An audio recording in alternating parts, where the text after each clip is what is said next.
జమ్ము ఏది అయినా ట్రై చెయ్యి ఆచి చికెన్ మసాలా. ఆచి చికెన్ మసాలా. రామ్జీ గోండ్ కొమరం భీం ఏ రాజ్యాలో ఏ మనులు మాణిక్యాల కోసమో కొట్లాడలే. ఆదివాసీల జీవితాలలో వెలుగు కోసం ఆనాడు వాళ్ళ మీద ఆధిపత్యం చెలాయిస్తుంటే వాళ్ళు తిరుగుబాటు చేశారు. అంతకంటే వెనక్కి వెళ్తే కాకతీయ సామ్రాజ్యం మీద తిరుగుబాటు చేసిన తలెత్తి నిలబడి కొట్లాడిన సమ్మక్క సారలమ్మ జంపన్న గురించి నేను మీకు చెప్పాల్సిన అవసరం లేదు. ఈనాడు జనంలో నుంచి వచ్చిన వనదేవతలుగా ఈరోజు గౌరవించబడుతున్నారు. సమ్మక్క సారలమ్మ అంటే ఆనాడు కాకతీయ సామ్రాజ్యం చక్రవర్తులు వాళ్ళ మీద చెలాయించాలనుకున్న ఆధిపత్యానికి ఎదురొడ్డి నిలబడ్డానికే ఈనాడు వాళ్ళు వనదేవతలై మనం ప్రత్యక్షంగా వాళ్ళని కొలుస్తున్నాం.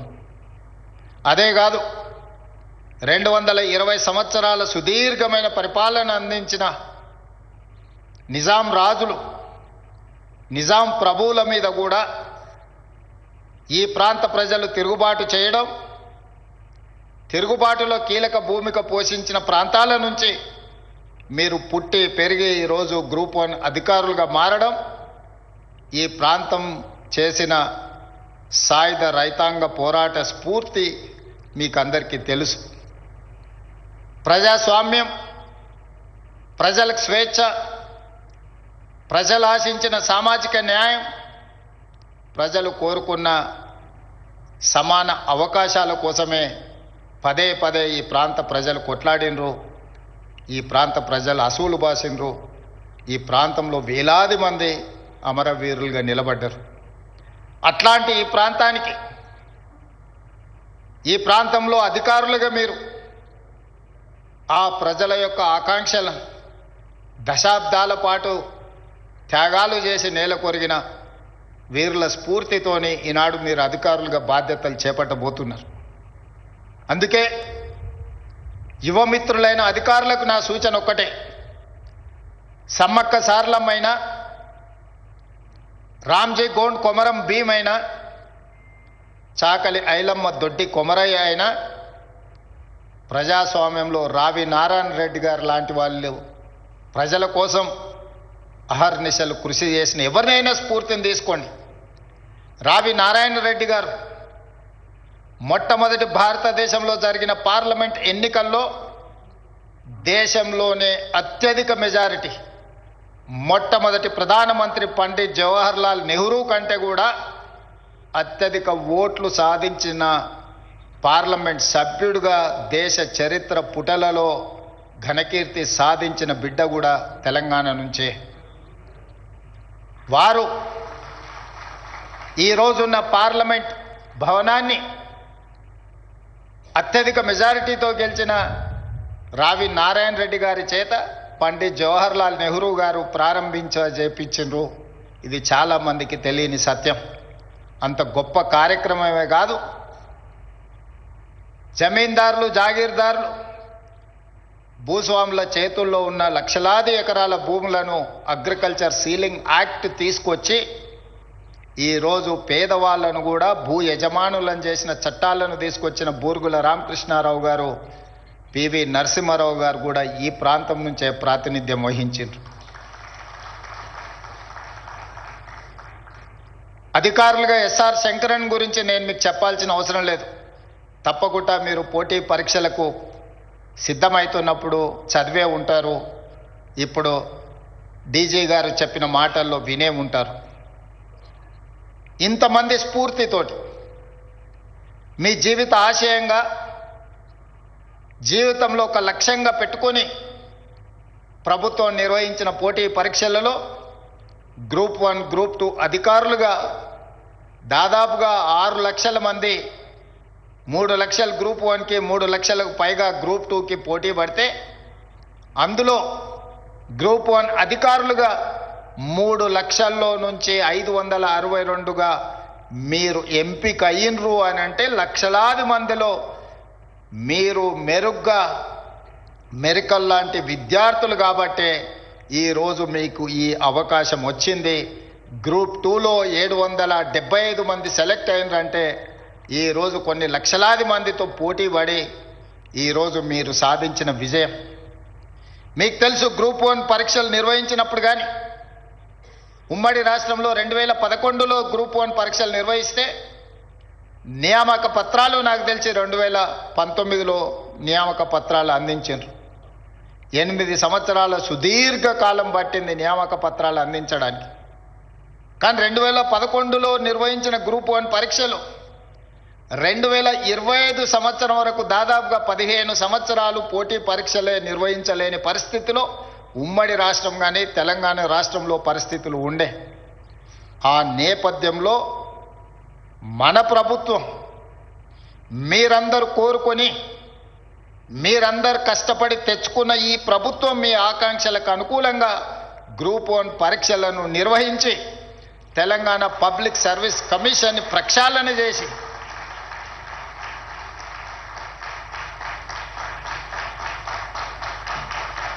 గ్రూప్ 1 అధికారులుగా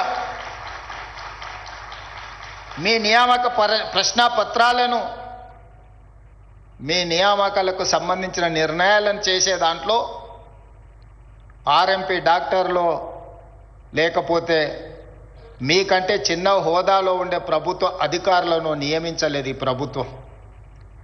ఈ ప్రభుత్వం ఆలోచన చేసి ఒక గ్రూప్ 1 గ్రూప్ 2 అధికారులను నియమించాలి అని అంటే ఆ నియామక ప్రశ్నాపత్రాల నుంచి పోటీ పరీక్షల నిర్వహణ వరకు అవగాహన ఉన్న నిష్ణాతులైన వాళ్ళు ఆ బోర్డులో ఉండాలి అని రిటైర్డ్ డీజీపీ మహేందర్ రెడ్డి గారిని మీ పబ్లిక్ సర్వీస్ కమిషన్ చైర్మన్గా, అందులో సభ్యుల ప్రొఫెసర్లను, రిజిస్ట్రార్లను, బాగా చదువుకున్న వాళ్ళను, తెలంగాణ రాష్ట్ర నిరుద్యోగుల యొక్క ఆలోచనను ఒడిసి పట్టుకునే వాళ్ళని నియమించిన. అన్ని రకాలుగా జాగ్రత్తలు తీసుకొని ప్రశ్నాపత్రాలను జిరాక్స్ సెంటర్లలో అమ్మకుండా కఠినంగా వ్యవహరించి మీ పరీక్షలను నిర్వహించి ఫలితాలను ప్రకటించడం జరిగింది. మీ ఎన్నికైన సంతోషాన్ని ఒక్కరోజు కూడా మీకు మిగిలించలేదు. మీరు కోట్ల రూపాయలు పెట్టి ఈ ఉద్యోగాలను కొనుక్కున్నారు, ఈ ప్రభుత్వం ఈ ఉద్యోగాలను అమ్ముకున్నది అని కొంతమంది గిట్టని వాళ్ళు, కొంతమంది నచ్చని వాళ్ళు, కొంతమంది రాని వాళ్ళు ప్రచారం చేయడే కాకుండా న్యాయస్థానాలలో లీగల్ లిటిగేషన్ మొదలుపెట్టిండ్రు.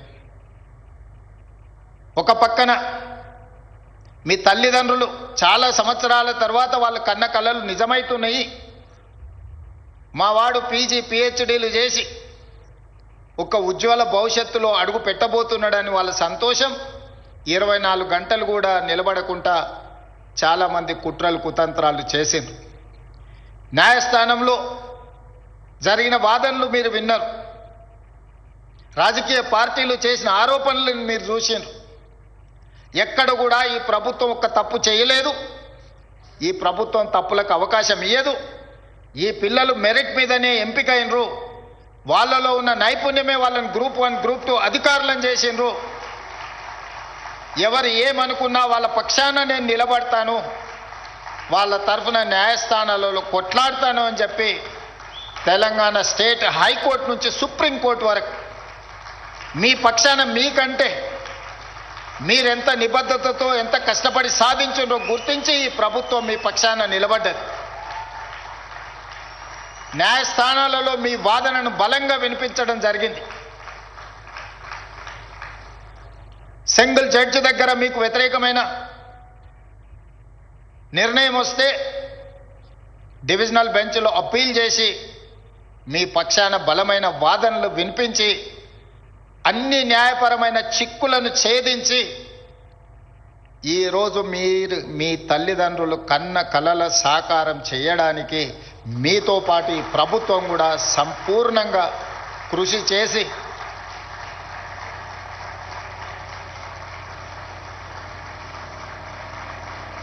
మీరు తెలివైన, నైపుణ్యం కలిగిన, క్రమశిక్షణ కలిగిన అధికారులు అవుతారనే సంపూర్ణమైన నమ్మకం, విశ్వాసంతో ఈ ప్రభుత్వం మీ పక్షాన నిలబడ్డది.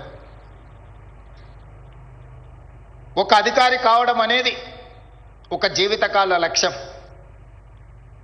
ఒక అధికారిగా గుర్తింపు గౌరవం పొందాలి అని అంటే మీరు 30-35 సంవత్సరాల మీ సర్వీస్ కాలంలో నిబద్ధతతో పనిచేయాల్సిన అవసరం ఉన్నది.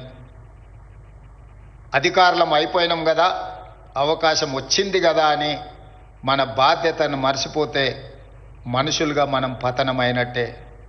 మనం అధికారులుగా మన బాధ్యతను విడిచిపెట్టినట్టే. అందుకే యువమిత్రులారా, ఈ తెలంగాణ రాష్ట్ర ప్రభుత్వం మిమ్మల్ని కుటుంబ సభ్యులుగా భావిస్తుంది. ఈ తెలంగాణ రాష్ట్ర ప్రభుత్వం మీరే మా ప్రతినిధులుగా భావిస్తుంది. ఈ ప్రభుత్వం ప్రవేశపెట్టే సంక్షేమమైన అభివృద్ధి కార్యక్రమాలైనా అత్యంత నిరుపేదలకు చేరాలి అని అంటే మీరు ప్రదర్శించే చొరవనే ఈరోజు ప్రభుత్వం యొక్క సంక్షేమ పథకాలను ప్రజలకు చేర్చగలుగుతాయి. ఓ ఇందిరమ్మ ఇల్లు ఇవ్వాలన్నా, ఓ పేదవాడి రేషన్ కార్డు చేరాలన్నా, ఒక సన్నబియ్యంతో పేదవాడు కడుపు నిండా అన్నం తినాలన్నా, లేకపోతే 200 యూనిట్లు ఉచిత కరెంటు పేదవాడి ఇంటిలో వెలుగులు నింపాలన్నా, లేదా రైతుకు రుణమాఫీ జరిగి ఆ రైతు కళ్ళల్లో ఆనందం చూడాలన్నా మీరే మా కళ్ళు, మీరే మా చెవులు, మీరే మా ప్రతినిధులు. నేను ఇక్కడ పాలసీ చేస్తుండొచ్చు, ఇక్కడ నేను నిర్ణయాలు చేయొచ్చు. సచివాలయంలో నేను ఎంత గొప్ప నిర్ణయం చేసినా దాన్ని అమలు చేసే అధికారులుగా మీరు ప్రదర్శించే చిత్తశుద్ధే ఈ ప్రభుత్వానికి మంచి పేరైనా చెడు పేరైనా. అందుకే ఈ శిక్షణ, ఈ ఫౌండేషన్ కోర్స్ 43 రోజులు మీరు ఏదైతే శిక్షణను అందుకున్నారో, అనుభవజ్ఞులందరూ మీకు ఈరోజు పాఠాలు నేర్పినరు. ప్రొఫెసర్ పాండ్ రంగారెడ్డి గారి నుంచి మొదలు పెడితే గోపాలకృష్ణ నాయుడు గారి నుంచి చాలామంది అధికారులు, జాతీయ స్థాయిలో పనిచేసిన వాళ్ళు, ప్రైమ్ మినిస్టర్ దగ్గర కలిసి పనిచేసిన వాళ్ళు, స్టేట్ గవర్నమెంట్తో కలిసి పనిచేసిన ఉన్నతాధికారులే కాకుండా ప్రొఫెసర్ నాగేశ్వర్ లాంటి వాళ్ళు కూడా మీ దగ్గరకు వచ్చి వారి వారి అనుభవాలను చెప్పడమే కాకుండా మీరు భవిష్యత్తులో ఏ విధంగా వ్యవహరిస్తే మీ గౌరవంతో పాటు ప్రభుత్వం యొక్క ప్రతిష్ట ఏ విధంగా పెంచొచ్చో మీకు సంపూర్ణంగా వివరించినరో మీరు అర్థం చేసుకున్నారని నేను భావిస్తున్నా. ఈరోజు మిమ్మల్ని కలవడం మెకానికల్గా నేను ఇక్కడికి రాలేదు. ఇదొక ఎమోషన్, ఇదొక అటాచ్మెంట్.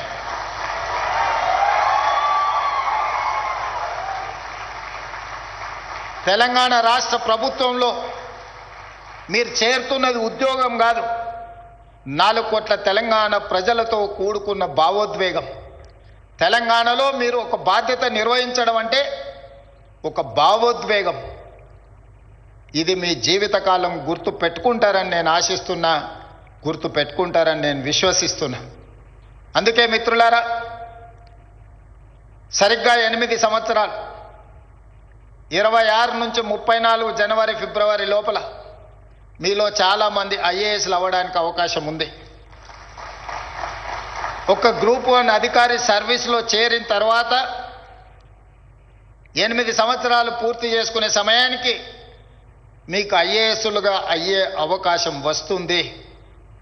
మరి మీలో ఎంతమంది చిత్తశుద్ధితోని ప్రజా జీవితంలో ప్రజలకు సేవలు అందించి ఐఏఎస్లు అవుతారో తప్పకుండా నేను ఉంటాను, నేను చూస్తాను, మీకు ఐఏఎస్ పట్టాలు ఇస్తాను. గ్రూప్ 1 వచ్చింది కాబట్టి లక్ష్యం నెరవేరిందని అనుకోకండి. 3 లక్షలుగా పైగా నిరుద్యోగులతో పోటీ పడి 562 మందికి ఎంపికయ్యారు. ఇందులో వివిధ డిపార్ట్మెంట్స్ ఉన్నాయి. ఇందులో నుంచి ఐపీఎస్లు కావాల్సిన వాళ్ళు ఉన్నారు, ఐఏఎస్లు కావాల్సిన వాళ్ళు ఉన్నారు. మరి ఇందులో కొద్దిమందే అందులోకి వస్తారు. Maybe single digit, triple digit నుంచి మీరు సింగిల్ డిజిట్కి ఫిల్టర్ కాబోతున్నారు. లక్షలాది మంది నుంచి వందలాలకు వచ్చారు, వందలాల నుంచి ఒకరో ఇద్దరో లేకపోతే సింగిల్ డిజిట్గా 2008కి మీరు కావచ్చు. ఇంతకుముందే అధికారులతో మాట్లాడుతుంటే, sir really they are very lucky, ఈ టైంలో చాలా ఓపెనింగ్స్ ఐఏఎస్ ఐపీఎస్లో రాబోతున్నాయి, వీళ్ళు నిజంగా కష్టపడితే ఇందులో చాలామంది ఐఏఎస్లు అవ్వడానికి అవకాశం ఉంది అని చెప్పి నాకు అధికారులు చెప్పడం జరిగింది. అందుకే మీ బాధ్యతను బాధ్యతాయుతంగా నిర్వహించండి. ఆఫీస్కి వెళ్ళే ముందు ఎస్ఆర్ శంకరన్ని గుర్తుపెట్టుకోండి. ఆఫీస్లో మీ దగ్గరికి పేదవాళ్ళు వచ్చినప్పుడు వాళ్ళకు సహాయం అందించేటప్పుడు మీ తల్లిదండ్రులను గుర్తు చేసుకోండి. మన ఎవరి నేపథ్యమో ఆగర్భ శ్రీమంతుల నేపథ్యం కాదు. మన ఎవరి నేపథ్యమో అభివృద్ధి చెందిన దేశాల నుంచి ఇక్కడికి వలస వచ్చిన వాళ్ళం కాదు. మన నేపథ్యము వ్యవసాయము, మన నేపథ్యము గ్రామీణ ప్రాంతము. ఆ నేపథ్యం నుంచి వచ్చిన వాళ్ళు అది గుర్తు చేసుకుంటే చాలు. తప్పు చెయ్యాలనుకున్నా తప్పు చెయ్యకుండా 10 మందికి సహాయం అందిస్తాం. చట్టం అనేది nothing but common sense. If you have abundant common sense, you can take, you can deliver. మీరు మంచి నిర్ణయాలు తీసుకోవడానికి, మంచి పనులు చేయడానికి మనకు విచక్షణ అధికారం ఉంటే సరిపోతుంది. దాన్ని ఎట్లా ఉపయోగించాలనేది మన మీదనే ఆధారపడి ఉంటుంది. ప్రొసీజర్స్ ఉంటాయి, ప్రాక్టీసెస్ ఉంటాయి. ప్రొసీజర్స్ ప్రాక్టీసెస్ మనకి అర్థం కానప్పుడు కామన్ సెన్స్ అనేది బిగ్గెస్ట్ అసెట్, అది వాడాలి. ఈ చట్టాలు, ఈ నియమాలు, ఈ ఆదేశాలు పని చేయకుండా ఆపడానికి కాదు, 10 మందికి సహాయపడే పని చేయడానికే ఈ చట్టాలు ఇవన్నీ. అందుకే 10 మందికి ఏ విధంగా మనం సహాయం అందించగలమో ఆ రకంగా మనము ముందుకు వెళ్ళాలి. చివరగా ఒక్క మాట చెప్పి, మీ అపాయింట్మెంట్ లెటర్ ఇచ్చిన రోజు ఆ మాటనే చెప్పినాను, ఈరోజు మళ్ళీ గుర్తు చేయాలనుకున్నాను. రాజకీయాలలో, ప్రభుత్వ ఉద్యోగంలో 3 రకాల పరిస్థితులు ఎదురవుతాయి. చేరినప్పుడు చాలా గరంగా ఉంటాం, ఉడుకు రక్తం. కొంచెం దూరం పోయిన తర్వాత నరం, కొంచెం మెత్తబడతాం. ఇంకా కొంచెం దూరం పోతే బేషరం. గరం, నరం, బేషరం. చివరికి లైఫ్లో సెటిల్ కావాలన్నా లేకపోతే రకరకాల ఆలోచనలతోని మనం కొన్ని తప్పిదాలు చేస్తూ ఉంటాం. ఎవరు ఏమనుకుంటే మాకేముందిలే, మాకు కావాల్సింది మేము తీసుకుంటున్నామని 3 రకాల పరిణామ క్రమాలు ఉంటాయి. అవి చర్చించుకుంటారు. ఇందులో ఎవ్వరు కూడా మొదటి దగ్గరనే ఆగిపోవాలనేది నా ఉద్దేశం. ఈరోజు ఏ ఆలోచనతోని, ఏ రకమైన అప్రోచ్తోని ఈరోజు మీరు సర్వీస్లో జాయిన్ అవుతున్నారో, మీ రిటైర్మెంట్ రోజు కూడా ఇదే విధంగా మీరు ఆ కమిట్మెంట్తో పనిచేస్తారని నేను భావిస్తున్నా. ఎవరైతే నానుడి ఉందో గరం, నరం, బేషరం అనేది, ఈ నానుడిని తప్పని ప్రూవ్ చేస్తారని నేను అనుకుంటున్నా. మీరు తప్పకుండా చెయ్యాలి. చేస్తా అనుకున్న వాళ్ళందరూ కూడా గట్టిగా చప్పట్లు కొట్టాల్సిందిగా నేను కోరుతున్నా.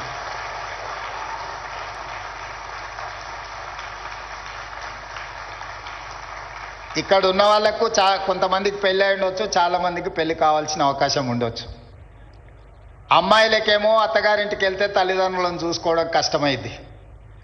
అబ్బాయిలకేమో ఇప్పుడు ఉద్యోగం రాగానే అత్తగారు వస్తారు, తల్లిదండ్రులు కొంచెం ఏముందిలే అనేది వస్తుంది. అమ్మాయిలకైనా అబ్బాయిలకైనా నా సూచన ఒక్కటే, ఇవాళ రేపు ఇంతకుముందులాగా ఫ్యామిలీలో 4-5 కిడ్స్ ఉండే కాలం కాదు. 1 or 2 కొడుకైనా బిడ్డైనా మీరే మీ తల్లిదండ్రులను గౌరవించడం, మీ తల్లిదండ్రులకు ఇవ్వాల్సిన మర్యాదతో పాటు వాళ్ళు వయసులో రెక్కలు ఊడేలాగా ఉపాధి హామీ కూలికి పోయి కూడా రూపాయి జమ చేసి మిమ్మల్ని ఇంత వాళ్ళని చేసి పెంచి పోషించను. మీ తల్లిదండ్రులను బాగా చూసుకోండి. ఏ ఒక్క అధికారి కూడా నా చేతిలో నియామక పత్రాలు తీసుకున్న వాళ్ళను తల్లిదండ్రులను బాగా చూసుకోవడం లేదు అని నాకు తెలిస్తే మాత్రం నిజంగా నా ప్రయత్నం విఫలమైనట్టుగా నేను భావిస్తా. ఒకవేళ అట్లాంటి సిచ్యువేషన్ వస్తే మిమ్మల్ని మీరు కరెక్షన్ చేసుకోండి. ఏదేమైనా రేపటి శాసనసభ సమావేశాలలో తల్లిదండ్రులను చూసుకో వాళ్ళ జీవితాలలో 10 నుంచి 15% కోత విధించి వాళ్ళ ఖాతాలు వేయడానికి నిర్ణయం తీసుకోబోతున్నాయి. ఇది ఆడపిల్లలందరూ సంతోషంగా ఒప్పుకుంటారు నాకు తెలిసి. ఎందుకంటే వాళ్ళ అత్తగారింటికి పోయినప్పుడు అత్తగారు మొత్తం జీతం అంతా ఇటే ఇవ్వమంటారు కాబట్టి పెంచి పోషించిన తల్లిదండ్రుల మీద ఆడపిల్లలకు తప్పకుండా ప్రేమ ఉంటుంది. వాళ్ళు సంతోషంగా ఈ చట్టాన్ని స్వీకరిస్తారు. మరి అబ్బాయిల సంగతి నాకు తెలీదు. కాకపోతే మీరు కూడా ప్రిపేర్ అవ్వాల్సిందే. జాగ్రత్తగా చూసుకుంటే బాగుంటుంది, జాగ్రత్తగా చూసుకోకపోతే కోత పడుతుంది. ఈ రెండు విషయాలను దృష్టిలో పెట్టుకొని మంచి శిక్షణ కార్యక్రమం, దీంట్లో ఇంకా కొంచెం ప్రాక్టికల్గా మీరు నేర్చుకోవాల్సింది ఉంది. రీసెంట్గా నేను కూడా స్టూడెంట్గా హార్వర్డ్ యూనివర్సిటీ పోయి వచ్చిన, మీకు అందరికి తెలుసు. మార్నింగ్ 7 నుంచి ఈవినింగ్ 7 వరకు క్లాసెస్ ఉండడం, అక్కడ సిస్టమ్ అంతా. మరి మీకు ఎన్ని గంటలు మీరు పార్టిసిపేట్ చేసిరో నాకు తెలీదు. అక్కడ మాత్రం మార్నింగ్ 7 o'clock నుంచి ఈవినింగ్ 7, ఆల్మోస్ట్ 12 hours కంటిన్యూస్గా ఉన్నాము. ఇది పెద్ద విషయం కాదు. కాకపోతే హార్వర్డ్తో నెగోషియేట్ చేసి వచ్చిన మీరందరూ హార్వర్డ్ వెళ్ళడానికి కష్టం అవుతుంది కాబట్టి ఈ ఎంసీ హెచ్ఆర్డి హార్వర్డ్ మధ్యలో ఒక MOU చేస్తున్నాం. వాళ్ళే ఇక్కడికి వచ్చి మీకు శిక్షణ ఇచ్చే విధంగా executive education classes Marri Chenna Reddy ప్రాంగణంలో జరగబోతున్నాయి. In principle they have agreed to come and teach in Marri Chenna Reddy. తొందరలోనే MOUs అన్ని సంతకాలు పెడుతున్నాం. అంత కరెక్ట్గా ఉంటే రాబోయే 6 నెలల్లో రాష్ట్ర అవతరణ దినోత్సవం లోపల హార్వర్డ్ యూనివర్సిటీ మర్రి ఎంసీ హెచ్ఆర్డీకి రాబోతుంది. మీరు మళ్ళీ శిక్షణకు వచ్చినప్పుడు మీరు హార్వర్డ్ సర్టిఫికెట్ కోర్స్ కోసము, ఎగ్జిక్యూటివ్ ఎడ్యుకేషన్ కోసం మీరు అందరూ ప్రిపేర్గా ఉండండి. హార్వర్డ్ని కూడా హైదరాబాద్కి తీసుకొచ్చే బాధ్యత ఈ ప్రభుత్వం తీసుకుంటుంది. అందులో మిమ్మల్ని కూడా భాగస్వాములను చేస్తుంది అని తెలియజేస్తూ, మళ్ళొక్కసారి అధికారులకు అందరికీ మనస్ఫూర్తిగా శుభాకాంక్షలు, అభినందనలు తెలియజేస్తూ మీ అందరి దగ్గర సెలవు తీసుకుంటున్నా. ఈ రోజుతోని మీ హాలిడేస్ అయిపోయినాయి. రేపటి నుంచి ఫీల్డ్లో మీరు, నేను, మనము అందరం కలిసి పనిచేయాలి. ఇది తెలంగాణ బంగారు తెలంగాణగా నిర్మించడానికి ఉపయోగపడాలి అని భావిస్తూ సెలవు తీసుకుంటున్న. ధన్యవాదాలు మిత్రులారా.